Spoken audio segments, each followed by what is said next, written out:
Thank you all so much for having come. We have a great concert planned for you in a collaboration between myself and Zenith Ensemble, co-founded and co-artistic directed by Nicole Palmer, as well as a cellist that you may have seen in summer programs before, Sarah Freiberg Ellison. So I'd like to thank my wonderful colleagues for their collaboration this week, and I look forward to presenting the concert to you later. If at any point you can't hear what I'm saying, I do tend to be soft-spoken, so I will try to project into the room, but just say something if it's difficult to hear, especially with masks. I would just like to give a brief introduction to today's program in the way of several observations, several demonstrations on both the organ works that you'll hear today and on the vocal pieces that you'll hear today by Bach and Mendelssohn. Today's celebration of Bach's birthday begins at a real pinnacle of his organ repertory. Bach only published 4 Klavierübungen over the span of his life, which translate to keyboard practice. These were both pieces for performance, but moreover demonstrative pieces of the style that was popular in the 18th century, and Bach's, a demonstration of Bach's mastery of these forms, but also his innovation of these forms within the context of his time. He, working in Leipzig for several years, he published his first keyboard collection in 1731 in the form of 6 keyboard partitas that are usually performed on harpsichord, but could have also been performed on clavichord.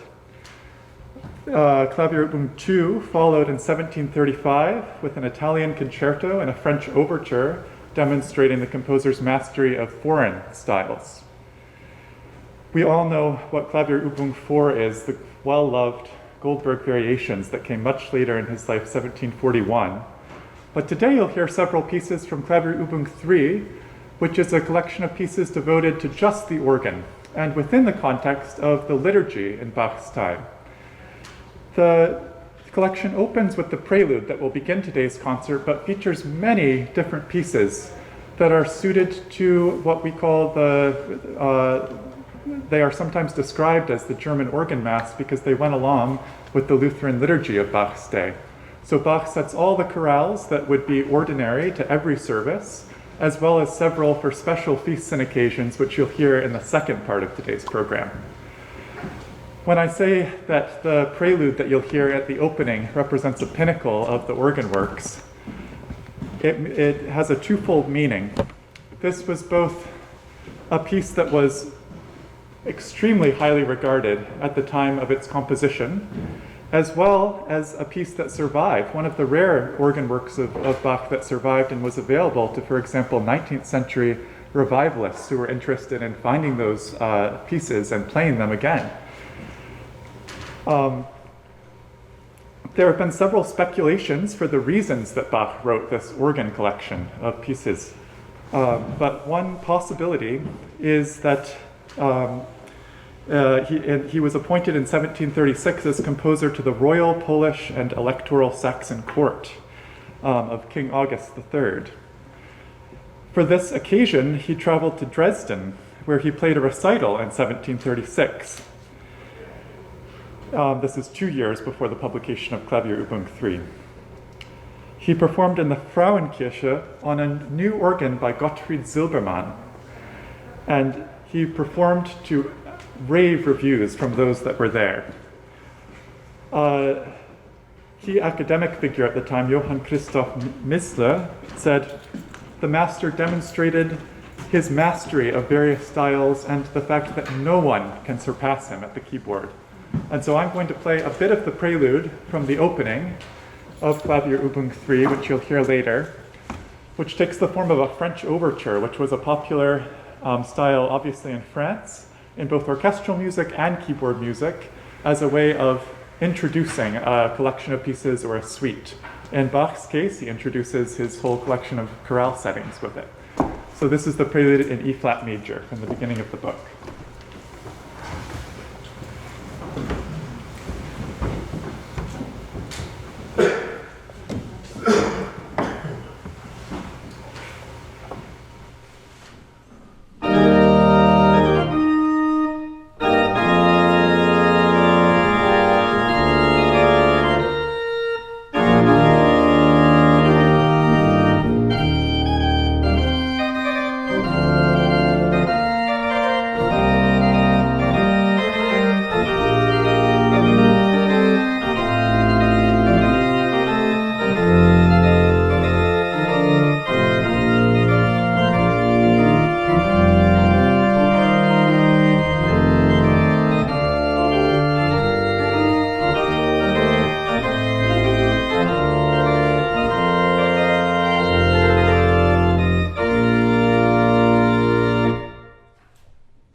this prelude represented both a style very familiar to Bach in terms of a piece that would bring back a ritornello, or the opening figure in various keys throughout the piece, and which would introduce new melodic and figural material in between those repetitions. It was also a very, very bold piece for its day. In the 18th century, until about 1750, the norm was still to tune organs in quarter comma mean tone, a very unequal temperament that did not allow you to play in certain keys due to it that the accidentals were tuned to only represent F sharp, G sharp, B flat, C sharp, and E flat. For example, not D sharp, not D flat. And you could only use them functionally in that way. The prelude in E flat major is a very bold choice for a key and required a more well-tempered circulating temperament that you could play in a variety of keys. And this would have been suitable for the organ at the Frauenkirche in Dresden at the time, which used a more circulating temperament. The entire cycle of Klavierübung 3 actually demonstrates symmetry in terms of the key centers that Bach uses. It's very well organized. And we go through the keys in a pattern of thirds, and we end up back at the same key, E flat major, for a fugue, which concludes the volume.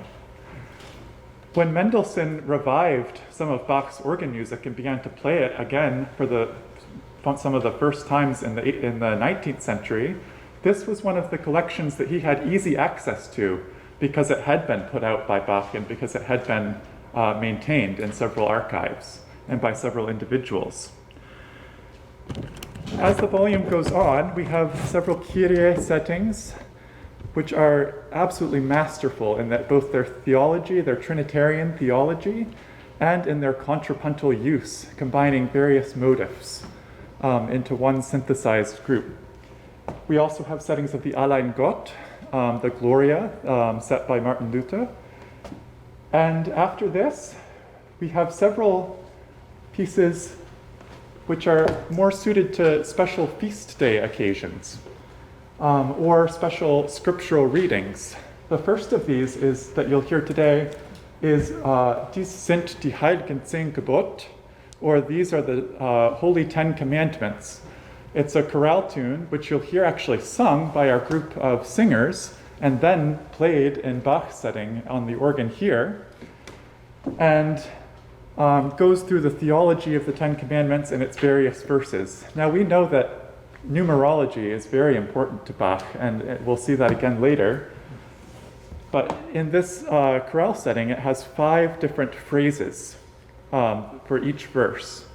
And Bach, being the master that he is, took this opportunity to make 5 individual entrances of the chorale melody, except that it's in canon, meaning that one voice starts before another, and that it will follow at the octave at a different point, creating counterpoint between the 2 voices, and therefore 5 times 2 is 10, so you'll get 10 entrances of the chorale.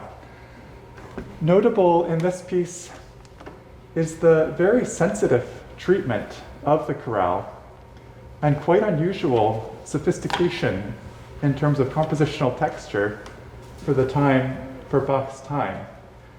It reminds me almost of the Schubler chorales that he published later in the 1740s that were arrangements of chorale movements for the organ. You have a bass line that could easily be played by a bowed bass, like the cello you'll hear later. You have 2 obligato parts that create wonderfully nuanced figurations over the chorale melody, and then in the tenor register you'll hear the chorale come in canon. So I'll just play a bit of that setting for you as well.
So the chorale melody you'll hear sung by the singers, both to this and the other chorale in the interior of the program. And I recommend that you just hold that melody that you've just heard sung in your mind as you hear the organ pieces, and that you'll hear the chorale melody come in the organ part at various points. In this one, it's a repetitive melody. It comes in on a repetition of 6 notes first. And then goes up to C. So you'll hear that sung later, and that's just what you heard in canon between 2 voices in Bach's organ setting. The second chorale that you'll hear comes from a special feast day, the baptism of Jesus by St. John the Baptist. The text to this chorale is also Luther text that comes that speaks about the baptism, but not only the baptism, but also the the predestination in terms of where Jesus and John the Baptist. We all know the story of the Magnificat and of Mary visiting her cousin who says that the baby leaps in her womb. And we know this eternal plan that the two will eventually meet at the River Jordan and that Jesus will receive his baptism from St. John. And this kind of comes into fruition in this piece. If we think of some of the choruses from Bach's cantatas with their running figurations and their complicated arrays of counterpoint and very fast figural notes, we also hear this in this movement. It reminds me a little bit of one of the settings that we heard several years ago at Blüchelbach, the Magnificat, BWV 243, but the version that goes along with the Christmas texts that are interspersed between it, where we have a text that says Virga Jesse floruit, or the stem of Jesse flowers, and of course Jesse, Jesus is the descendant of, and that we have this depiction of the generations going forth and leading to Jesus in terms of figurations that move in 16th notes.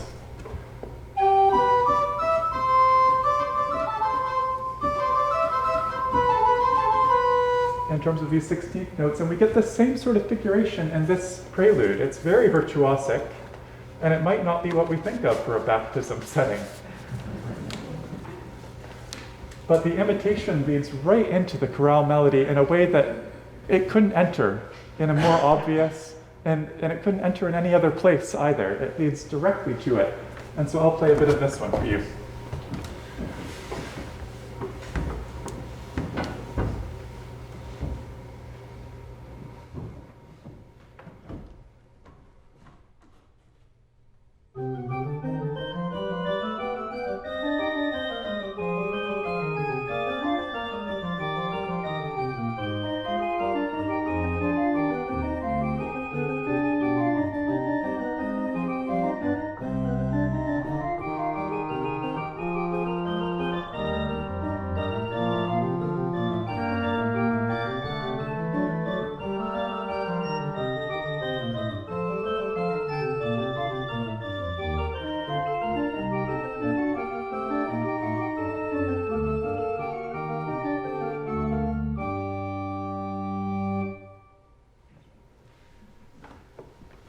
It's an absolutely masterful setting, and if we imagine that Bach was working on these pieces from Klavierübung 3 at the time that he played in Dresden on the Silbermann organ, we can certainly understand Nisler's comments that there was nobody that could surpass him in this art, both in terms of using an old form of the chorale prelude, but in his innovation in his use of figures and in his borrowing from the instrumental and vocal genres that he also wrote. We'll come back to the organ in just a moment, but speaking of vocal genres, I wanted to speak a little bit about the piece that you'll hear today sung at the front of the church, Jesu meine Freude, which comes from the genre of motet. Motet is a liturgical polyphonic piece that originates even back to the Middle Ages, but that really reached its flowering point, and it's one of the most sophisticated points in the Renaissance. So we'll remember a lot of the motets of Di Lasso and Palestrina and composers like this. In Bach's time, it was very common for the motet to be sung at every church service. And in the 17th century, the motet had even become a concerted work, meaning that it used instruments and even the use of basso continuo a bowed bass and an organist playing from figures that would provide a harmonic context to what you hear in terms of the voices. Bach's motets survive in various forms, and their history in terms of their chronology is very uncertain. When C.P.E. Bach, his son, and Johann Friedrich Agricola wrote his obituary in 1754, contains a kind of side reference. So he composed several motets for double choir. Jesu meine Freude is only for one choir. It's not a double choir motet. Later, Johann Nikolaus Forkel notes the presence of many single and double choir motets, but notes that many of them were lost. And this is like much of Bach's other music, like the cantatas, that we have lost the majority of what he actually wrote. Jesu meine Freude was actually in a publication by Breitkopf in 1802, a period when Bach's works did not receive much attention outside of very limited circles. It was published alongside, in a volume alongside Komm Jesu komm and Der Geist hilft unsere Schwachheit auf. And it was actually sung by the Berlin Sing Academy even as early as 1812. So this was a piece that was being sung, and when Mendelssohn went to Berlin to study with Karl Zelter, he would have maybe heard this piece being sung. The piece sets a text by Johann Frank. It's a chorale melody, and it goes along, chorale text, it goes along with the melody that is set, and has several verses that talk about different things. The main point of the text is that Jesus is our joy, but not only our joy, but he's a source that we can always hold on to in no matter what the world throws at us. There's a lot of depictions of the devil and hell and sin in this, which may seem out of place, but it always comes back to, no matter what goes on in the world, no matter what torment, suffering, trial, error, Jesus, you are the reason that we are here, and you are our salvation. Whether you are religious or not, I think we can all relate to this meaning today. With everything that goes on in the world, we all need something, whether it's music, religion, art, each other, to hold on to that grounds us. And for people in Bach's time, the church was often that they came back to, especially in the Lutheran faith, where the vernacular language had a very strong meaning, and for example, collective singing together and profession of the faith together took a central place in the religious life. You'll hear many different textures throughout the course of the piece, but in addition to the text of Johann Frank, you'll also hear several movements that set texts from Romans. And these texts are talking about the salvation part of this theme to the chorale, that especially that through the Holy Spirit, that we today, as we don't live in Jesus' time and can't talk to him and relate to him, that the Spirit is the vessel through which we receive a lot of these things. And in that way, you'll hear a variety of depictions of this idea.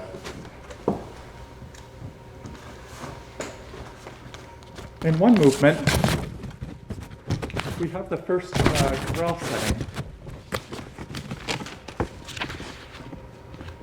And the second movement, right after the first verse of the chorale that says, Jesu meine Freude, my joy, Jesus my joy, my heart's desire.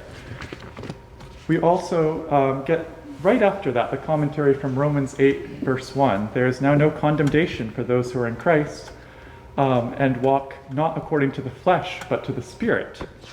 And so we have this idea of salvation through the Spirit that Bach held on to.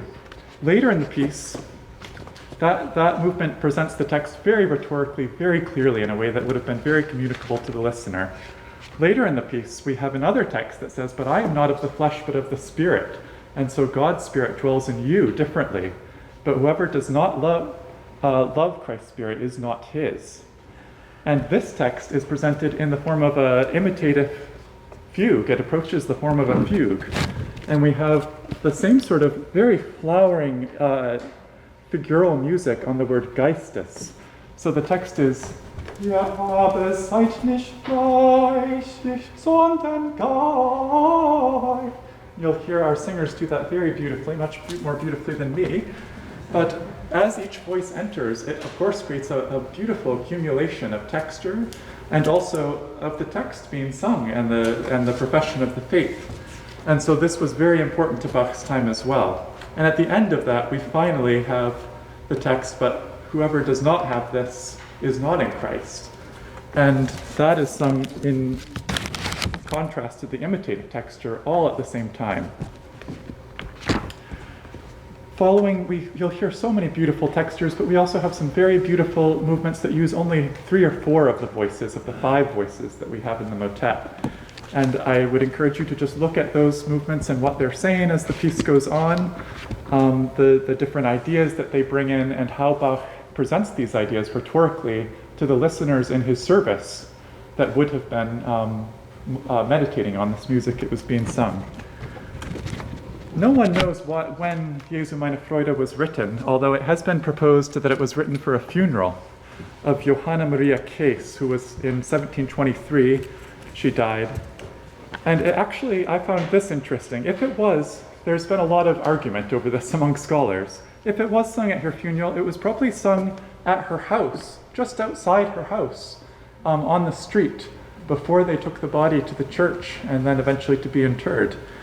And I think that's very interesting, that this music took a rather direct, personal, and intimate setting as well, and that the text could have provided a great comfort to people in a time of suffering and in a time of grieving.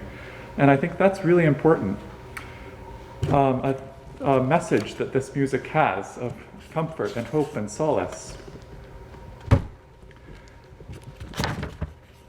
I'd like to draw a connection now to the third part of the program, which includes several pieces by Felix Mendelssohn. And Mendelssohn lived at a time when several people had access to Bach's work. Several of his oldest students were still around, and some people who had studied with them as well. Mendelssohn belonged to a very important family in terms of society at the time, and he had access, fortunately, to go to study in Berlin, along with his sister, Fanny, to go to study with Karl Zelter, who directed the Sing Academy. And actually, it was another woman figure who provided Mendelssohn with much of the manuscripts of Bach's music that he then took and performed and popularized throughout Europe. Karl Zelter's aunt was named Sarah Levy, and she had been a student of both Wilhelm Friedemann and C.P.E. Bach. And she had a wonderful collection of manuscripts that she wanted to share with the young Mendelssohns. And August Wilhelm Bach, who was also around Berlin at the time, didn't want to give Felix Mendelssohn the manuscripts. He said that he found his performances to be too brash and to not embody the true spirit of the music. But Sarah Levy really wanted to give them to Fanny and Felix, so they took them home with them and actually performed them on the piano at their home. Fanny would perform the pedal parts in octaves at the bass end of the piano, and Felix would perform the manualiter parts in the upper register. And this was actually because many of the organs surviving around that time, around the 1820s, did not have full compass pedal boards capable of playing Bach's organ music. And Mendelssohn actually struggled in his travels to find instruments where he could play pieces such as the fugue in A minor, or the fugue that you'll hear at the end of today's program. We have many anecdotes from his first performances of the works of Bach, and they're very interesting to go through. He traveled to England, where organ performance had taken somewhat of a turn for the more simple voluntaries for church, and the use of the pedal had rather fallen out of style. And performing a concert in Brunswick, Mendelssohn wrote home to his sister Fanny and said, "I'm thinking of playing the prelude and the fugue that you'll hear today in E-flat major from Klavierübung 3. It's funny to me, this is a very standard practice now that we hear preludes and fugues, right one after the other."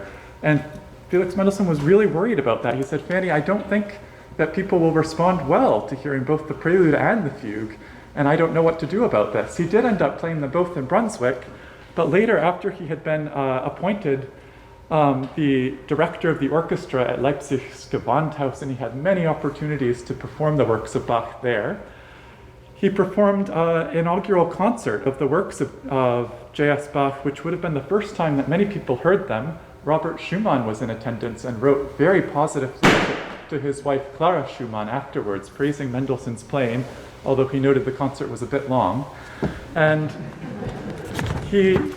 Mendelssohn, for this performance, chose to introduce the fugue from the piece, which is an absolutely masterful fugue, and I'll play a bit of it for you in a moment, with his own introduction, his own improvised introduction. And we don't know exactly what that would have looked like. He also concluded the concert with an improvised Fantasia on the name of Bach, where he included the famous motive that spells out the name of Bach in German, of course, where B flat is called B and B natural is called H. And so it goes B, A, C, H. So we know that he included that in his improvisation, as well as several motifs from the Art of the Fugue, Bach's summary of his abilities in the art of fugal counterpoint. So these improvisations must have been quite something. So we're going to hear Mendelssohn's own setting of Jesu meine Freude, which we also don't know much about, and is a very singular piece in its construction and the way it's put together. But I really believe that it also presents the text in a very compelling way, but more within the spirit of German Romanticism. That saying that it's a little more stormy, it's a little more multifaceted in terms of how many things are going on at once, but you will hear the beginning of each phrase, Jesu meine Freude, meines Herzens Weide, for example, sung by the singers, and those just come out of the texture in such a beautiful way. And at the end of this, in the middle of this composition, we look at the text of Frank, the first verse, which Mendelssohn sets only the first verse. We have some different material in the second half. It says, Gottes Lamm, mein Bräutigam, God's Lamb, my bridegroom. Außer dir soll mir auf Erden. There's nothing on earth for me, but you, but your love, nicht sonst Liebes werden. And for this section, Mendelssohn goes into a completely different character. He begins like Bach in E minor, but in this section he goes into E major, and it's such a wonderful moment that you'll hear the cello play the cello line, and I'll play the other string lines on organ. And then the chorale melody just comes in long notes. We've had a lot of chaotic material before this, and it's just such a beautiful moment of serenity. We also hear this in the work of Felix Mendelssohn, which imitates the works that he had access to of Bach. So I'll introduce that motet of Mendelssohn with a fugue in E minor in the same key by Mendelssohn that imitates some of the ideas of Bach, but again is very much within Mendelssohn's, the language of Mendelssohn's time. Just like Mendelssohn improvised an introduction to the fugue from Klavierübung 3, I'm going to introduce the fugue at the end of the concert with a short piece of Mendelssohn's that we know he performed on some of these concerts. It's a Nachspiel or postlude, but it works really well in terms of introducing the famous fugue, what has come to be known as the Saint Anne fugue, due to its coincidental resemblance of a hymn called Saint Anne. And so you'll hear that sort of in context of what it might have sounded like to Mendelssohn's listeners in his day.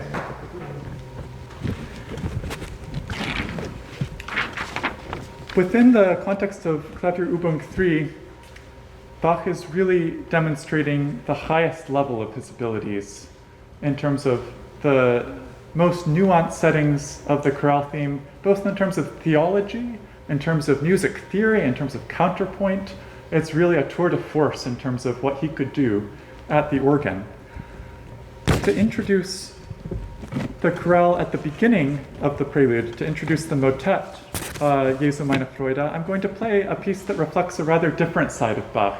And I thought I could end on a somewhat lighter note with that. It's a fantasia, which in Bach's time was thought about as a free style, or something that might have been improvised, something that didn't have to adhere to rigid guidelines in terms of form.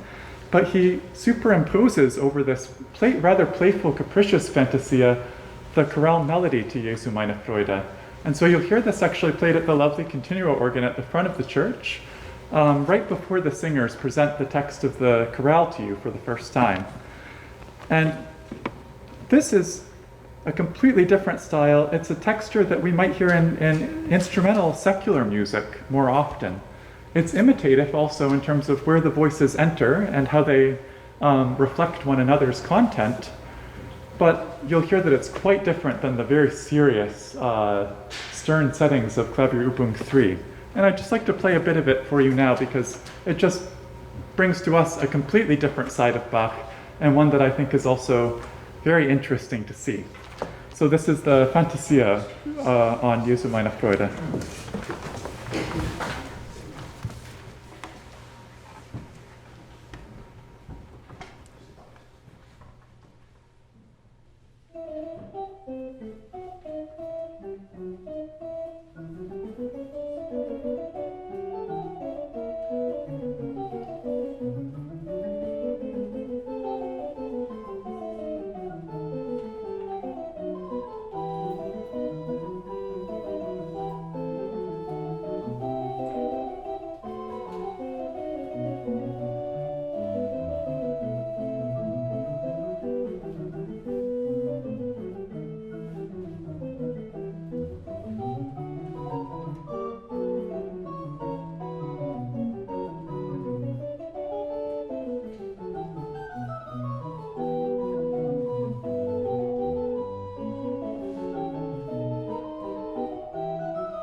It's rather charming, and it also presents a different side of the chorale text, this hope and this joy that we have in it as well.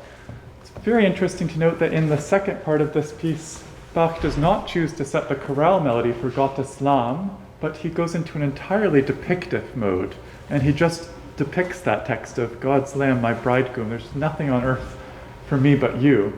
And I find that to be rather charming, so that's one thing to listen for.